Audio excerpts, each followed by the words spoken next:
안녕하십니까. 김상범의 풍수 이야기의 김상범입니다. 지난 시간에는 마을 풍수로서 경주 안강에 있는 양동마을에 대해서 알아보는 시간을 가졌습니다. 오늘은 정조가 계획된 도시로서 수원 화성을 지었는데 그 수원 화성에 대해서 알아보는 시간을 갖도록 하겠습니다.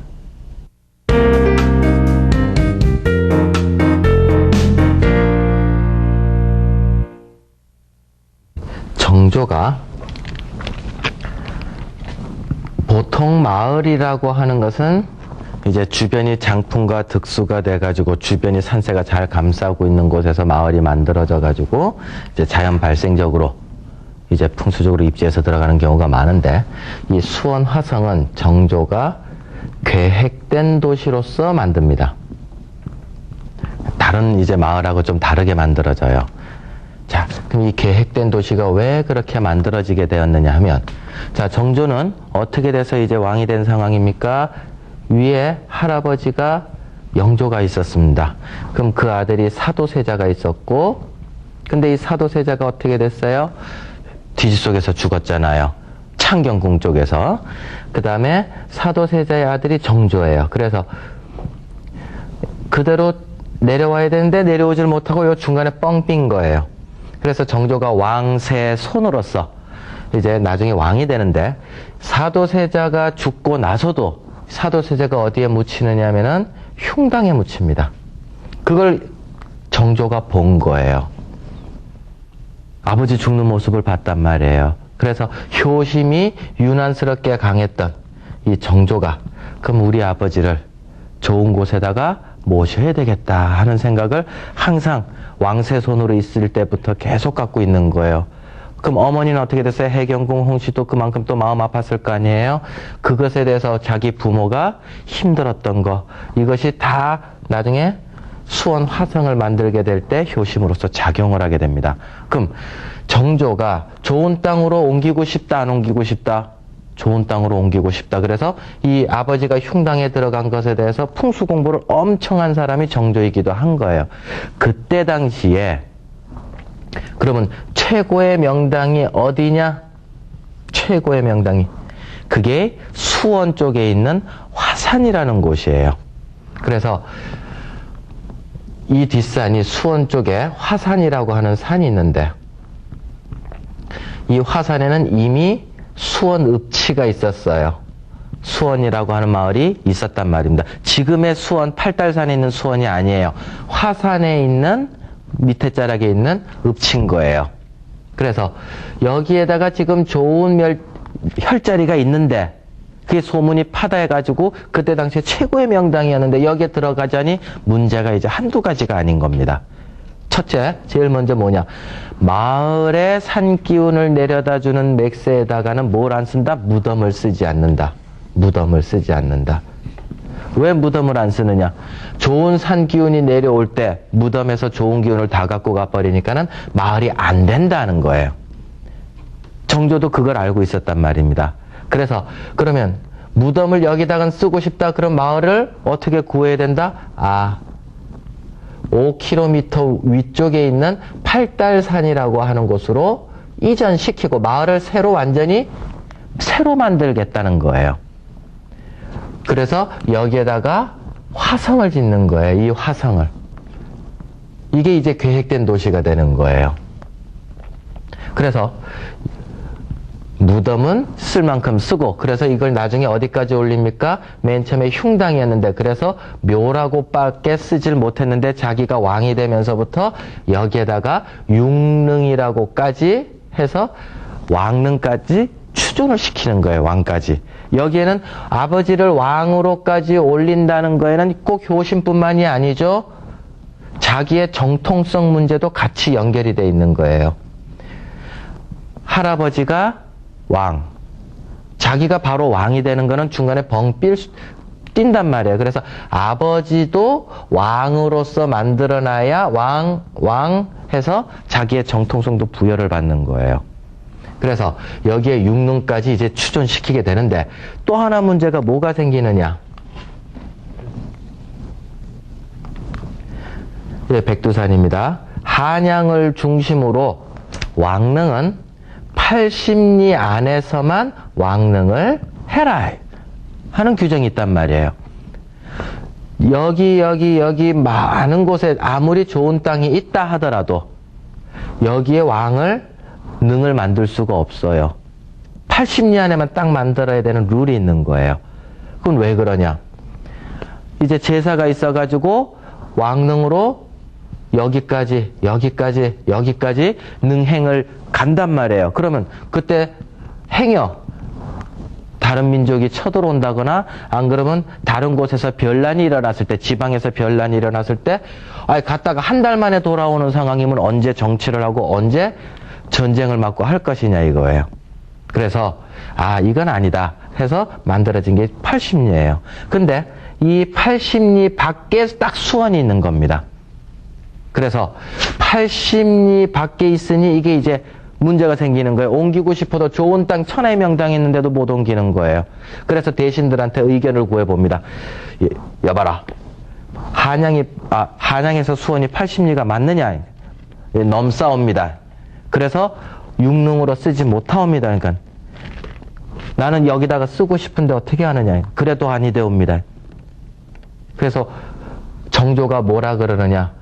수원은 그러면 앞으로 왕명으로 80리로 하라 해서 수원이 80리 범위 안으로 왕명에서 80리 범위 안으로 들어와서 여기에다가 무덤을 쓰게 되는 거예요. 그리고 이쪽으로 팔달선으로 이제 화성을 옮기게 됩니다. 자, 사진을 보겠습니다. 이 사진이 이제 사도세자 육릉입니다. 수원으로 이전한 명당으로 들어간 이제 사도세자 봉분이에요. 왕릉이에요. 뒤에가 이제 화산입니다. 그리고 이 화산의 기운을 받아서 여기는 이제 화심형이에요. 꽃 시방 속에 들어가 있다라고 해서 화심형입니다. 여러 가지 설에 의해서 이제 반영 농주영이니 하는 이야기도 있긴 하지만 형국적으로 딱 봤었을 때는 이제 화심형에 속한다. 자, 그러면 이제 그 다음 사진을 보도록 하겠습니다. 이 사진은 대동여지도의 한양 부분을 이제 확대한 겁니다. 그래서 여기가 이제 삼각산에서 이제 내려와가지고 여기가 도성 아닙니다. 한양 아닙니다. 그리고 여기가 이제 한양 물줄기가 쭉 서해안 인천 앞바다로 빠져나가는 거예요. 자, 그러면 거기서 밑으로 조금 내려오니까 이제 여기 수원이 있는 거예요. 자, 여기 빨간색 있는 부분이 지금 만들어진 화성이고요. 그 다음 이 밑에 연두색 부분으로 칠해진 부분이 먼저 있었던 수원읍지예요. 그래서 여기에다가 육릉, 사도세자릉을 옮기고 그 다음에 이쪽으로 수원 쪽으로 이제 마을을 새로 만든 거예요. 그 산줄기는 어디서 들어온다? 이게 빨간색이 이제 산줄기 들어오는 거예요. 여기서부터. 백두대간의 속리선서부터 이제 출발을 해가지고 한양 관악산 이쪽으로 오는 이제 산줄기인데 광교산에서 한 줄기 내려오는 게 수원으로 들어오고요. 그 다음에 한 줄기 돌아서 이제 화산까지 쭉 내려오게 있는 거예요. 그래서 정조가 자기 아버지를 효도를 하기 위해서 만든 것 중에 하나가 또 이런 수원 화성입니다.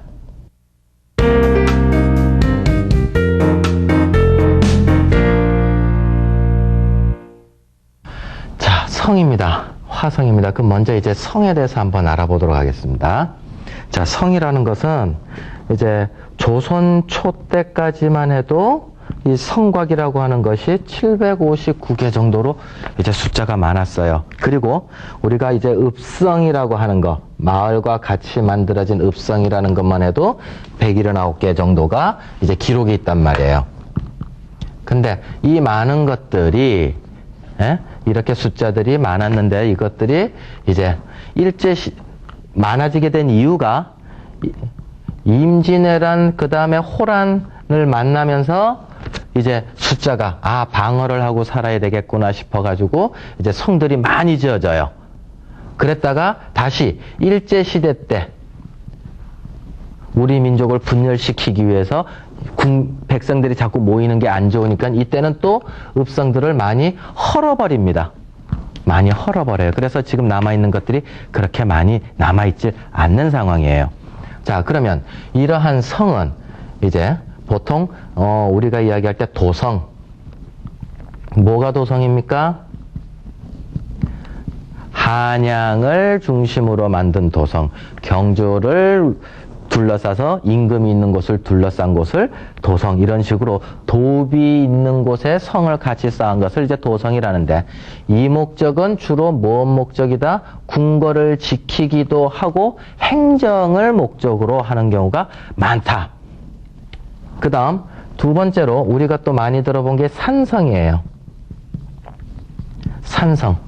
그럼 이 산성은 그야말로 전투를 위한 목적으로 이제 산성을 지었다는 얘기예요. 그래서 도성에서 이제 행정을 하고 하다가 변란이 일어나면 어디 가서 싸워요?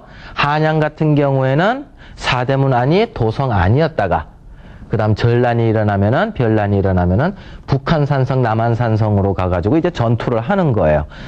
부산은 부산대로 동네 읍성에서 모여서 살고 있다가 그 다음에 또 무슨 싸움이 난다 그러면 동네 산성으로 올라가서 이제 싸움도 하고 그러는 거예요. 전투를 하는 거예요. 자, 그 다음에 그러니까 이거는 주로 산지가 되겠죠. 산지. 그 다음 읍성이 있습니다. 읍성.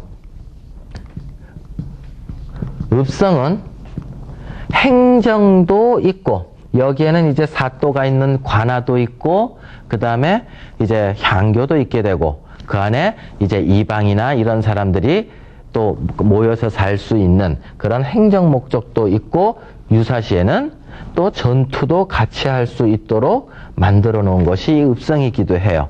이 읍성은 이제 평지에 많이 입지하게 되더라. 자, 이런 것들이 이제 뭐 나간읍성, 그 다음에 해미읍성, 그 다음에 고창읍성, 이런 식으로 읍성들이 쭉 이제 남아있는데 지금 남아있는 건 몇 개가 없습니다.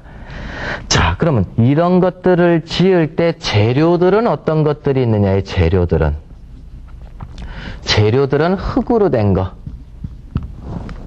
그 다음에 먼저 나무로 된 게 있겠죠. 나무로 돼가지고 이걸 목책이라고 한다. 울타리죠. 나무 울타리, 목책. 그 다음 흙으로 만든 거를 토성이라고 한다. 토성. 자, 흙으로 이루어졌다 해서 합하니까 이게 성자가 되는 거예요. 그죠? 흙으로 만든 성, 토성이다. 그 다음 돌로 만든 성, 석성이다.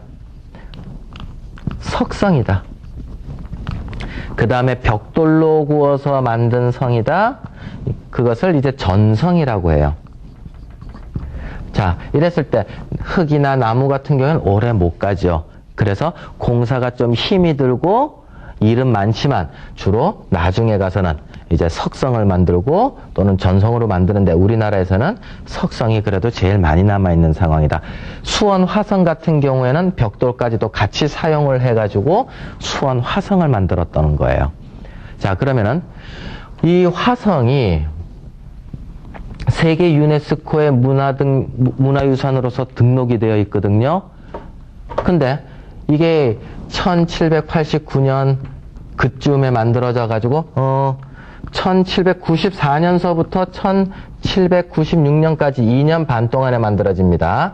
1974년도서부터 1796년도까지. 근데 한 200년 됐죠. 그럼 200년이 지난 것밖에 안 되지만 유네스코에 등록이 된 이유, 그 이유가 뭘까? 복원을 제대로 할 수 있었다. 6.25 때 참 많이 파괴가 됐었어요. 수원 화성도. 근데 이것이 그런 이유가 많이 파괴됐는데도 불구하고 복원을 기가 막히게 똑같이 시켰다는 거예요. 보통 복원이 잘 안 되거든요. 그래서 어떻게 옛날에 했었을까가 잘 생각이 안 나는데 복원을 기가 막히게 했다. 왜? 책자가 그대로 있는 거예요. 화성, 성력, 의궤라고 하는 책을 만들어가지고 화성이 다 끝나고 나서 이거를 만들어서 여기에 들어간 재료는 무엇이고 설계도면서부터 시작을 해서 목수는 누가 책임졌고 여기 관할은 누구누구가 그 다음에 자재는 어디서 다 갖고 와가지고 어떻게 만들었다는 것이 상세히 다 적혀 있어가지고 그렇게 6.25 때 다 반파가 됐지만 이것을 그대로 복원할 수 있었다는 거예요.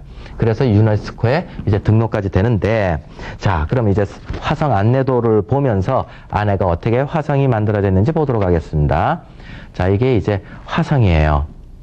그러면, 한눈에 지금 조금 눈을 익히십시오.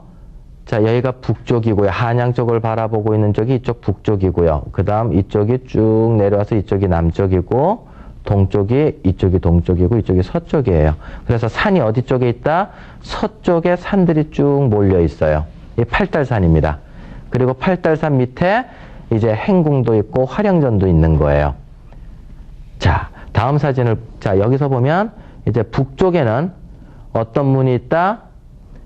장안문이라는 게 있고요. 북쪽에는. 그 다음에 남쪽에는 팔달문이라는 게 있어요. 여기는 이제 팔달문이 있고요. 그 다음 서쪽에는 이쪽에는 화서문이 있고 그 다음 동쪽에는 창룡문이라는 큰 문들이 이제 4개가 있는 거예요. 그리고 가운데로 이제 쭉 큰 도로들이 십자로 만들어져 있다. 서쪽의 산줄기 기운을 받아서 만들어진 게 행궁과 화령전이 있어요. 자, 그럼 먼저 북쪽에 있는 이제 장안부터 조금 살펴보도록 하겠습니다. 자, 여기가 이제 북쪽을 향해서 한양을 향해서 바라보고 있는 장안문이에요. 자, 이 북쪽에 있는 장안문은 2층으로 누각으로 멋지게 되어 있고 앞에 이 부분이 이제 반원으로 빙 둘러싸고 있어요. 이걸 옹성이라고 합니다. 적을 이제 물리치고 싸움하기에 전투하기에 좋게 만들어 놓은 게 요게 이제 옹성이란다. 자, 그러면 이 장안문에 보면은 장안문에도 이제 들어가는 문이 있어요. 장안문 안에 들어가서 천장을 봅니다. 밑에. 그러면 이런 용그림이 있는 거예요. 장안문 밑에 출입문에. 자, 여기 이제 용그림이 쫙 있죠. 그 다음 이건 이제 그 앞에 있는 이제 옹성에 있는 문이에요. 옹성 밑에 요 밑에도 또 이제 다음 사진을 보면 또 이런 용그림이 있어요. 근데 여기는 이제 지금 차들이 로타리식으로 막 돌고 있기 때문에 함부로 건너가서 보시면 안 돼요. 다치실 수 있습니다. 자, 다음 사진을 보겠습니다. 그 옆에 이제 서쪽으로 가면은 화서문이라고 하는 문이 있어요. 이건 이제 화서문이에요. 그리고 이제 수원 가면은 유명한 건축물, 이제 서북 쪽에 공심돈이 있다 해서 이제 서북공심돈이라고 하는 이 건물도 있는데, 자, 이 화서문 같은 경우에는 앞에 옹성이 둘러쳐져 있지만, 동그랗게 옹성이 둘러치지만, 들어가는 문이 어느 쪽에 있어요? 옆쪽에 있어요. 이거는 이제. 자, 옆쪽 문을 한번 보겠습니다. 이쪽으로 통해서 이제 들어가는 거예요. 이것도 이제 방어하기 위해 딱 좋은 거예요. 사람들이 함부로 못 들어오죠. 이 안에 적군들이 들어오면 어떻게 돼요? 이 위에 옹성에 둘러싸고 있다가 앞뒤로 적군들을 물리치는 거예요.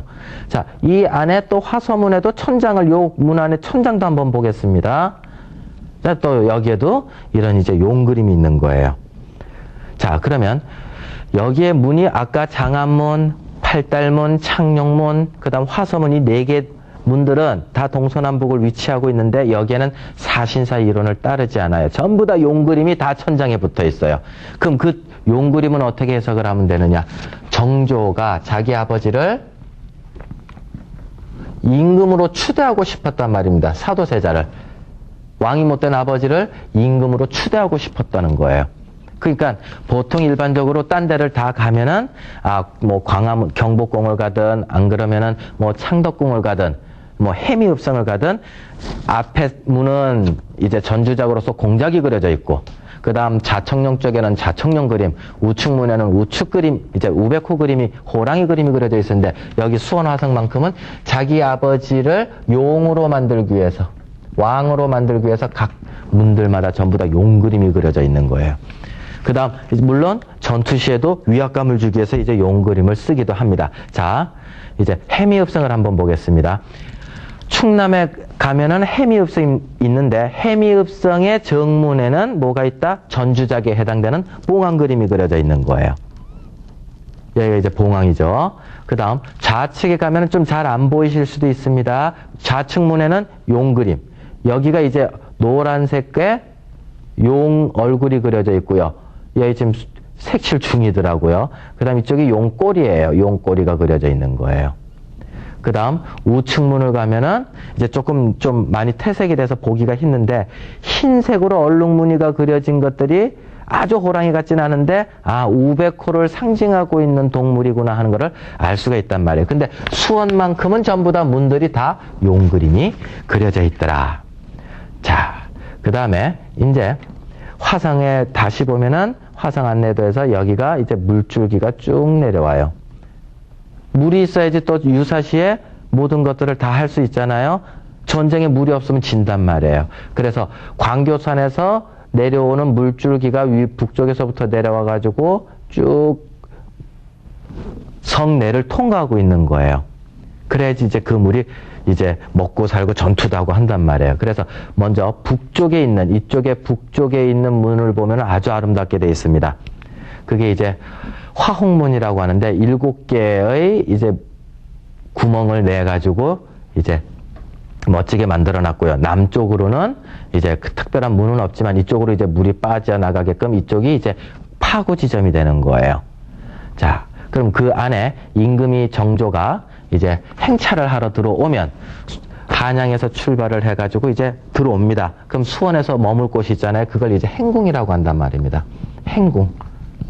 나아갔을 때 이제 쉬는 곳 행궁이에요. 자, 행궁은 들어가는 문이 신풍루고요.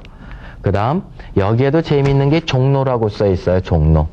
서울 한양에도 종로가 있듯이 여기에도 같이 종로를 만들어 놨다.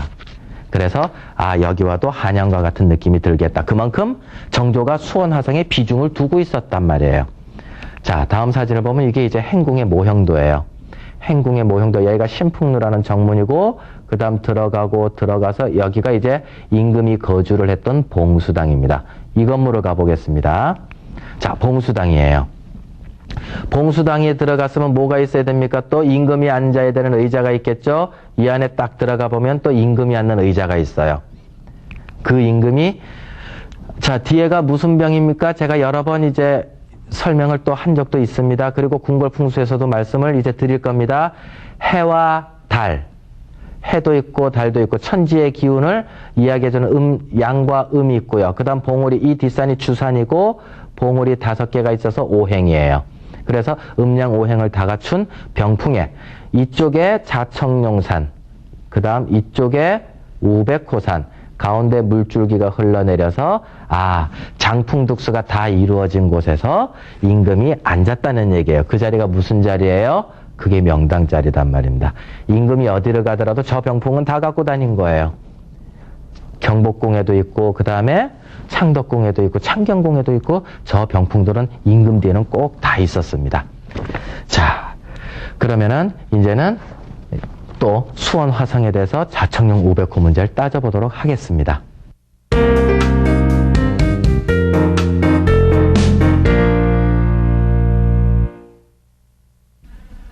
자, 이제 화성에 대한 이제 풍수 부분은 화성을 그러면 어떻게 만들었느냐. 여기에는 반드시 뭐가 들어가 있습니까? 정조의 마음이 들어가 있단 말입니다. 그럼 정조의 마음은 뭐였습니까? 사도세자를 왕으로 만들고 싶은 마음이 간절했다. 그죠? 아버지를 용으로 만들고 싶었단 말이에요. 자, 그것이 흔적들이 남아있어요. 사진을 보겠습니다. 지금 이 사진에서 이 동그라미 친 부분에 방화수류정이라고 하는 정자가 있어요. 이 방화수류정이 요쪽에, 아까 개천 있는 부분 쪽에서 이제 이쪽 편에, 이제 동북쪽 편에 방화수류정이 있는데, 이걸 한번 보겠습니다. 방화수류정이라고 하는 정자입니다. 그것이 이렇게 생겼는데, 어느 다른 지붕들하고 전혀 다르게 아주 멋들어진 지붕을 갖고 있어요. 휘황찬란하게. 그것이 어느 바위 위에 다 올라가 있단 말이에요. 한번 보겠습니다. 자, 조금 화면이 안 좋습니다만은 이게 이제 방화수리정이에요. 방화수리정 밑에를 보니까는 잘 보면은 이게 이제 무슨 동물 형상의 머리 위에 올라가 있는 것 같단 말이에요. 그래서 잘 보세요. 이쪽이 이제 용머리 위에 올라갔다라고 한번 생각을 해보세요. 이 부분이 이제 눈이에요. 바위가 튀어 있는 것이. 그 다음 입부분이 이제 입부분인 거예요. 그래서 입이 있고 눈이 있고 그 위에 이제 머리 위에 방화수리정이 올라가 있는 거예요. 근데 이게 너무나 화려한 지붕이죠. 이 왕관으로 생각해 보자 이거라. 용머리 위에 있는 양관. 용이 왕이니까 그 위에 올라탄 거다 이거예요. 자, 그러면 용은 그러면 어떻게 해야지 진짜 용이에요? 승천할 수 있는 용이어야 되잖아요. 그죠? 여의주를 갖고 있는 게 진짜 용이잖아요. 그 앞에 보니까 일부러 연못을 만들어가지고 거기다가 둥그렇게 인공섬도 만듭니다. 여의주를 만드는 거예요. 그래서 이 연못 이름이 뭐다? 용연이다. 용연이다라고 하는 거예요. 연못이다. 자기 아버지를 그만큼 왕으로 올리고 싶었다는 거예요. 다른 각도에서 한번 보겠습니다. 이거는 이제 이쪽이 방화수리정입니다. 이 밑에가 이제 용머리고요. 그 다음 여기가 이제 여의주가 있고요. 그 뒤에 성벽을 한번 쭉 따라가 보겠습니다. 이 성벽을 그럼 뭘로 해석을 할 수 있을까요? 용 몸통이죠. 그래서 이 용 몸통이 이제 쭉 성벽이 연결이 돼가지고 뒤쪽으로 딱 가니까 이제 방화수리정 안내도로 한번 보겠습니다. 여기가 이제 방화수리정이 있고 용머리가 있고 용연이 있고 여의주가 있는 곳이에요. 그래서 머리 쪽으로 보고 성벽을 따라서 쭉 가니까는 이 뒷부분에 창룡문이라고 딱 있는 거예요. 여기에 이제 커다란 문이 있다. 이 용꼬리 쪽에 이제 해당이 된단 말이에요. 그래서 한 마리의 큰 용이 창룡문까지 뻗어 있는 거예요. 이게 이제 정조의 마음을 나타내는 부분이다. 그러면 이제 서쪽 부분에는 또 뭐 어떤 문제가 걸립니까? 팔달산에 약간 흠이 있는 거예요. 물론 팔달산의 좋은 점을 그대로 활용을 했고요. 팔달산의 또 나쁜 점도 어떻게 이제 풍수 비보, 풍수 인테리어를 한 부분들이 이제 팔달산에서 나타나요. 자, 이 팔달산은 모양새가 어떤 모양새냐 하면은 복호형이에요. 복호형. 호랑이가 엎드려 있는 듯한 이제 호랑이 형국인 거예요. 자, 그럼 호랑이에는 혈자리가 가장 좋은 자리가 무슨 자리냐면은 이제 수유 자리예요. 젖이 나오는 자리가 제일 좋은 자리예요. 젖이 나오는 자리에 행궁이 들어갔어요. 수원 행궁이. 그 다음 두 번째로 좋은 자리가 어디냐? 호구혈이라고 해서 입이거든요. 호랑이 입이다 해서 깨물린다가 아니고 호랑이 입에 있어서 그만큼 강한 파워를 갖고 있다는 거예요. 여기에는 항상 샘솟는 듯한 좋은 기운이 나온다가 젖, 그 다음 강한 기운이 나온다가 입. 그래서 여기는 화령전이 들어가 있어요. 그냥 잡은 게 아니다. 풍수적으로 팔달산과 연결이 돼가지고 행궁 자리, 그 다음 화령전 자리를 그대로 입지시킨 것이다. 자, 그럼 이 부분이 이제 배 쪽이 되고, 젖 있는 배 쪽이 되고, 여기가 행궁입니다. 그 다음 이쪽이 이제 입쪽이 되는 거예요. 자, 다음 사진을 보면 여기가 이제 복호형이라고 하는 팔달산이에요. 팔달산에서 이제 들어가서 보면 이 젖자리에, 가슴 자리에, 이제 뱃속 자리에 이제 행궁이 들어가 있는 거예요. 그래서 좋은 자리에 탁탁 들어가 있다. 근데 또 나쁜 것도 하나가 있습니다. 뭐냐면, 자, 수원이 이제 팔달산이 이렇게 돼 있습니다. 그래서 아까 이제 용이 이렇게 만들어져 있었어요. 그래서 방화수리정이 여기 있었고 창룡문이 여기 있단 말이에요. 이렇게 용 한 마리가 여기 있어요. 근데 이게 호랑이라고 했죠? 행궁이 여기 들어가 있어요. 젖자리에. 그 다음에 화령전이 입자리에 들어가 있어요. 근데 이 끝에 부분을 보니까는 이게 꼬랑지가 호랑이 꼬리가 있는데 이 꼬랑지가 문제가 있는 거예요. 기가 센 거예요. 그래서 성벽은 둘르긴 둘러야 되겠고, 그죠? 호랑이 꼬랑지에, 호랑이 꼬리에 성벽을 높이 쌓으면 어떻게 돼요? 호랑이 꼬리가 더 쳐들린단 말이에요. 그죠? 그래서 이 부분은 아주 특이한 부분이 뭐냐면, 요 호랑이 꼬리에 있는 게 이제 화양루예요.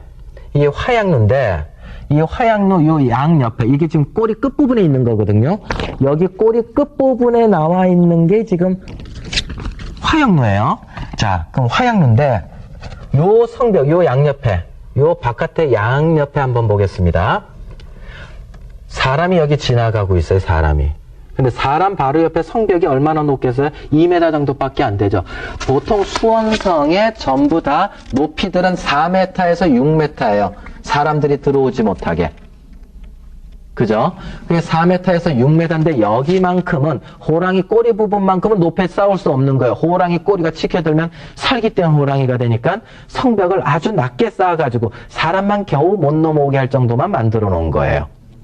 자, 그러면 그거를 이제 전체적으로 한꺼번에 보겠습니다. 이쪽은 화성 안내도예요. 화성 안내도인데, 자, 경기도청이 여기 있죠. 자, 행궁이 젖자리에 들어가 있고 화량전이 입자리에 들어가 있고요.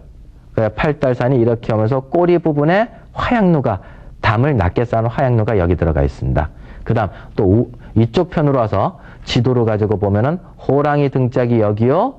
그 다음에 호구혈이 이제 화량전이 들어갔고 수유혈에 행궁이 들어갔고 꼬리 부분에 화양루가 들어간 거예요. 그 다음 이쪽 편으로 와서는 물줄기 이쪽 편으로 와서는 방아수류증 쪽에 용바위가 있고 연결이 돼서 창룡문이 이제 들어가 있는 것이다. 용꼬리로서. 그래서 자청룡 쪽에는 자청룡이 들어가 있고 그 다음 우백호 쪽에는 또 호랑이가 들어가 있어가지고 자청룡 우백호의 풍수지리 원칙에 딱 맞게 들어가 있는 게 또 수원 화성이기도 한 것입니다. 자, 마을 풍수로서 오늘은 수원 화성을 해드렸습니다. 마을 풍수는 2000여 개가 넘는 그런 마을들이 다 풍수적으로 들어가 있어요. 그래서 너무 많은 관계로 그것들을 다 해드리지 못하고요. 마을 풍수는 여기서 마치도록 하고 다음 시간에는 궁궐 풍수로서 경복궁에 대해서 알아보는 시간을 갖도록 하겠습니다. 감사합니다.